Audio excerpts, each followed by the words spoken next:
Shalom, Sister Kate here. I'm not driving. That's my chauffeur, Pastor Joe. Driving Miss Kate. That's right. Went to my dental checkup. Things are looking pretty good. Face not so swollen, etc. When we got to talking, because Halloween is coming up, right? Like a month. We just had the Feast of Trumpets yesterday. Wake up call. Doo-doo-doo. That's what the trumpet's for. And we were talking about the fact that Halloween was the first worldly holiday that we gave up. And we gave that up a long time ago. I think maybe our son was still in kindergarten. Yeah. So our youngest would have been a baby, and our middle child would have been like 3. And he said, we had a neighbor, Ferdinand. They were Filipino. Actually, I don't think we had a baby yet. I don't think she was born yet. I was still pregnant. Yeah. And we were living on naval housing. And Ferdinand, what? Told you it was evil or wicked or something? Yeah, they were hardcore Christians, and they just told us, it's an evil holiday. You shouldn't celebrate it. You can't make it good by doing trunk or treat at the church or whatever. When I started looking into it, he was right. Right. And you start doing the research, and the roots of the holiday are quite strange and, evil and wicked depending on what your research shows up for you. But at the same time, on the housing, it was, if your child was going to elementary school, you could walk to school. I don't think they even bus kids there because it was just a short walk. So we were walking, and I don't know if I saw this or if one of the other moms told me, but a little red car stopped by and asked some kids going to school if they needed a ride. And this little red car was not a friend, it was a stranger. And they weren't in the Navy, they were like a civilian. A civilian vehicle, and the girls said no. And this car was seen on the post for 3 days around Halloween. And in the research, if you look into the research on Halloween, you will be led to Satanists, and it's one of their high holy days, or if it's not the exact day of, it's in the same time frame of.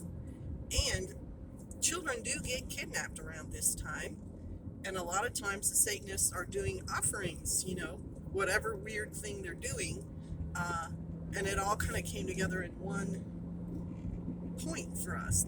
All the different bits of information came together, and then I thought, on a practical level, we don't really, tell our kids to have candy a lot. It's a dessert at the house, but it's not something that they were allowed to have all the time. And all of a sudden, on one day, we're going to let them have all this candy, like bags full of it, so they eat it, and it's bad for their teeth, and it's bad for their blood sugar and everything else. Does this make any sense? No, it didn't. As a mom, I thought, this is a very weird thing to do. If you want to eat that much candy, you have to go on a 2-week hike. That's his equation. My equation is all the teeth brushing and, this is just really a horrible idea. And then the other part of it, which I also think is a horrible idea as a mom, you dress your children up. Sometimes you can't tell it's your child except for the costume. Like, if you get really elaborate, you don't necessarily identify your child through all the makeup and the mask and whatever you put on them, or a sheet over their head and little things cut. Could be any kid in that. And then you send them out to knock on strangers' doors. Hi, blah, blah, blah, blah, blah. I mean, this is a very strange thing to do. Maybe if it was family members, it's not so strange. But that's not what it means to me, though. Total strangers? Like, we didn't know every officer on the naval housing. We did not come in contact with everybody. Yeah, but the argument to that is going to be, well, they go with them and they just let the kids Right, even if you go with your children, you're still saying to your children, this is something we do. We dress you up in a costume and we go to strangers' houses and they give you But candy. They like it. It's fun. It's innocent childhood fun. It's kind of strange when you look at it from that point of view, and that all those things together convinced us, no, this is not something our family's going to stand for. Yeah, we opted out. We are not going to teach them that this is okay, and to go through all the rituals and to have the candy and have people knocking on our door and be the strangers that are like, hi, here, have candy. No. So we opted out years ago, and don't look back. When we go to the store now and we see they have lights, they have, those blow up figures, all these weird things that people are doing for this holiday. We don't regret it on any level, and spiritually especially we don't regret it, because it's not a holiday that God has put his blessing on. And we had fun yesterday.